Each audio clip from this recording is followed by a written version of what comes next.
Welcome back to PeakYou channel. We provide life hacks and tips to help you improve yourself. Thank you for choosing this video today.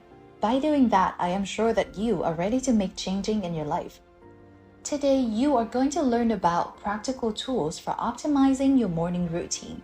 So, without further ado, practical tools for optimizing your morning routine. There are certain foundation behaviors, do's and don'ts, that set the stage for you to be better at everything. So a lot of times people say, how can I focus better? How can I remember things better? Well, let's think about the foundation of that. And it's always going to come back to two elements. That is sleep, and which I call non-sleep deep rest. So sleep is the fundamental practice or part of our 24-hour cycle, where if you don't get it on a consistent basis, you are down-regulating your ability to do everything. Metabolism is screwed up and the immune system is screwed up. However, it is not the case if you get a one-night bad sleep, or that if you're not sleeping perfectly that you can't perform well. But let's talk about sleep, because I think it's important. The goal for most people, unless you are pulling vampire shifts on deployment or you're shift worker, you should try and get really good sleep 80% of the time and 8% of the night of your life. The other 20%, I hope you're not getting good sleep for good reasons that you enjoy. But the point is that there are a couple of things that you can do. First of all, every cell in your body has a circadian rhythm, meaning every cell has a 24-hour circadian clock that's regulated by genes. Think of your body as a bunch of billions of clocks and need you to align those clocks to a single time. This is why when you travel overseas, your gut goes off and it's more easily for you to get sick, or your thinking isn't quite right. Number one, practice for everything. Sleep especially is trying to get some natural light in your eyes within an hour of waking up. If you wake up before the sun, turn on a bunch of bright lights and then get sunlight in your eyes once it's come back. If there's dense cloud cover, there are still more photons light energy coming through that cloud cover than there are coming from artificial light. Therefore, try and get some 5 or 10 minutes without sunglasses outside in the morning once the sun is out. Most days, if not all day though. This is an outsized perfect on a number one of things. First of all, is modulate the timing of what's called the cortisol pulse. Once every 24 hours, you're going to get a boost in cortisols. Big spike in cortisols to healthy boost. It set your temperature rhythm in motion, set your level in alertness, your level of focus in your mood. You want that cortisol pulse to happen as early in the day as possible. The cortisol pulse is naturally entrained by these generic programs that happen once every 24 hours. But life will anchor it to the period where you see bright lights. Imagine the kid that wakes up in the morning and spends the whole morning in bed. Or maybe you're texting or you're indoors, you're typing on your computer. That's not enough light to accomplish what I've just talking about. And then you go outside around noon or 1, you are in what's called circadian dead zone, which is the time in which light arriving at the eyes can do certain things, but it can't time this pulse. That means cortisol pulse is going to come in the afternoon, which means that your temperature rhythm is going to be shifted late. And that's actually a signature of depression and anxiety and difficulty falling asleep. Many people are waking up and they're just spending time indoors and they're putting on sunglasses, getting in their car and driving on their clouds covering, and they think there's no sun out. I don't mean that you actually have to stare at the sun. Never stare at any light so bright. It's going to damage you. Please don't, and blink as necessary. But the indirect rays from the sun trigger these cells in the eyes called melanopsin ganglion cells. These ganglion cells are neutron and they send signal to your hypothalamus. Then the hypothalamus releases this peptide, which is a wake-up signal for your whole brain and body, and set a timer on the onset of melatonin release 16 hours later. Melatonin being the hormone that makes you sleepy and makes you want to go to sleep. So you can imagine what happens if you don't get the light until a few hours later. Everything shifted, and then you don't know why you're awake at 11:30 or 12 p.m. and everything is messed up. The other thing is that you can get bright light from electronic devices early in the day, but it's not enough. You need photons from sunlight. If you live in Scandinavia in the depth of winter, if you are up in Tornheimer or Aarhus or something, don't buy an expensive daytime simulator. Get one of those LED light boxes for drawing. They are very inexpensive in comparison. Put that on your desk and just look at that thing for a few minutes in the morning. Not as good, but better than being in the darkness. Then when the sun is out, get outside. Now, this is a huge effect for the following reasons. The signal that arrives from the eyes to the hypothalamus also triggers the release of neuromodulator dopamine. We hear about dopamine as a feel-good molecule. But dopamine's main role in the brain and body is to drive motivation, craving, and pursuit. It is not the molecule of pleasure, it is not the molecule of drive, it is life force. Dopamine is actually a molecule from which adrenaline epinephrine is manufactured. And you may notice, we crave sun, it also does make you feel good. Here's why. If you think about seasonally breeding animal, let's think about Arctic fox. While the Arctic fox in the winter is white, but in the summertime has darker pelage, there's a pathway going from sunlight to dopamine to melanin production in the skin and fur. So animals that transition from light color to dark color, that's all mediated by dopamine. Guess what happens? The gonads grow. There are animals that I have studied on in laboratory, and that's also in human. It's now been shown in a beautiful study that people who get 20 to 30 minutes of light on their skin, they measure testosterone and estrogen in men and women. And all the associated things is increased passion. Turns out that light to the eyes, but also light to the skin, is an endocrine organist, not just something to tattoo or hang earrings from and put clothing on. There's a pathway involving a molecule called P55 in the keratinocytes.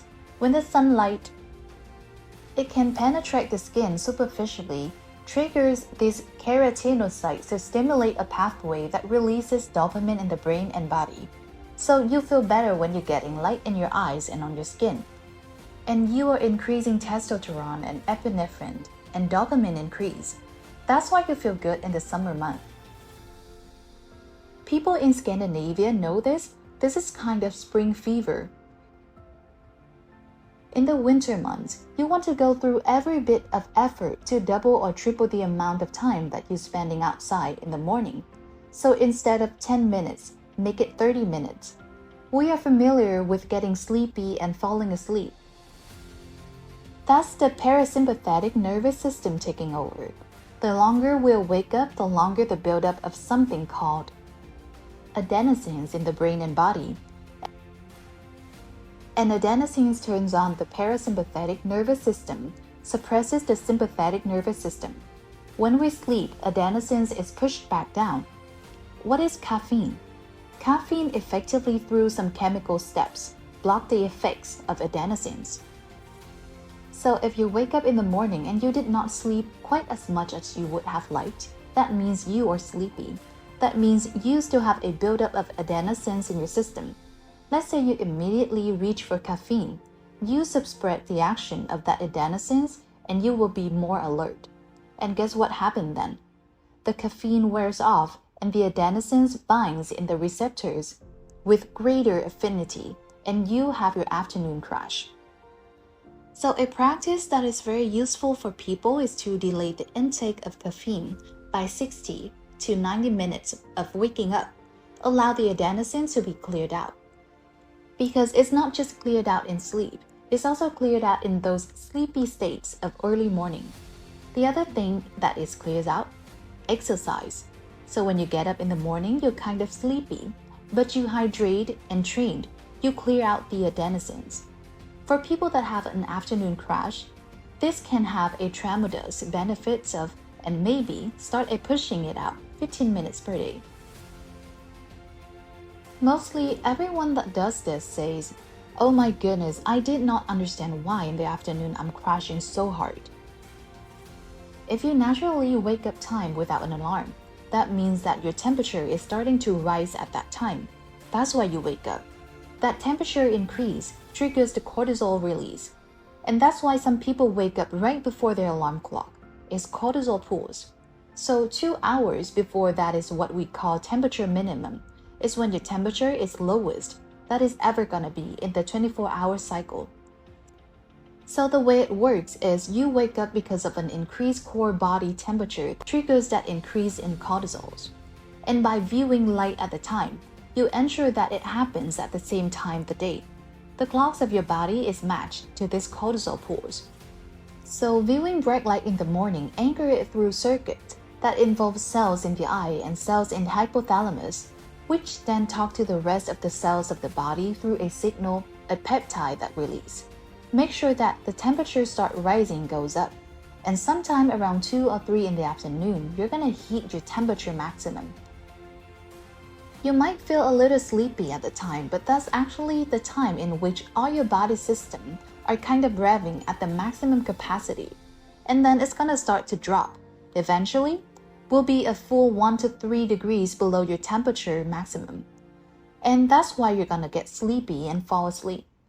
This is also why it's important to keep the room cool at night to fall asleep. The goal here is to increase body temperature in order to be awake, and the decrease body temperature in order to be asleep. If we stay with those themes, a lot of this will just fall into bins. Exercising will increase body temperature. If you make a surface of your body cold, core body temperature goes up. So if you're gonna do ice bath or cold showers, I would say do them sometime, better than not at all. There's a beautiful paper published in the European journal Physiology in the year 2000, which took people and had them on lawn chair in water. A pool is a great way to run an experiment. They had people get into reasonably cold water, 60 degrees Fahrenheit, so it's not that cold, but they had them stand for an hour.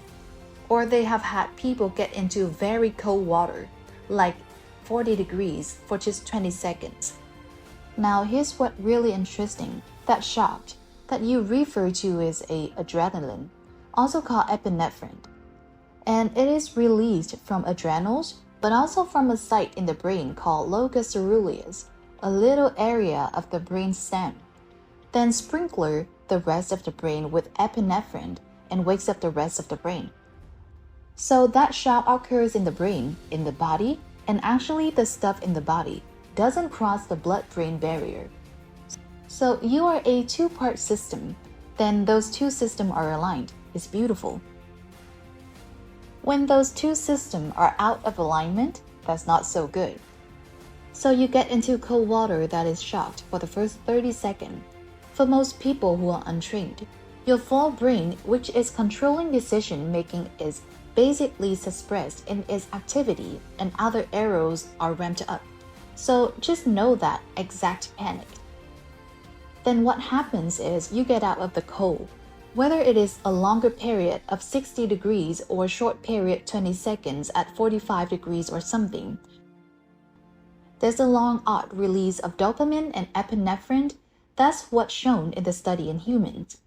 And that long arc is dopamine leads to a near doubling or more dopamine and epinephrine. In NLM casebook called Dopamine Nation, she works on addiction run through our dual diagnosis, addiction clinic at Stanford. She talked about a patient of her that basically helped himself get over cocaine addiction by doing cold bath. Because it was the only thing that would give him the kind of dopamine release that even slightly mimicked with his cocaine addiction and allow him to wean himself off with a healthier behavior. Now, I'm not saying that it's equivalent of a drug like cocaine, but I'm saying that it's better decision than a drug like cocaine. So that mood enhancing effect that you feel afterward is real. It's based on a real neurochemical effect.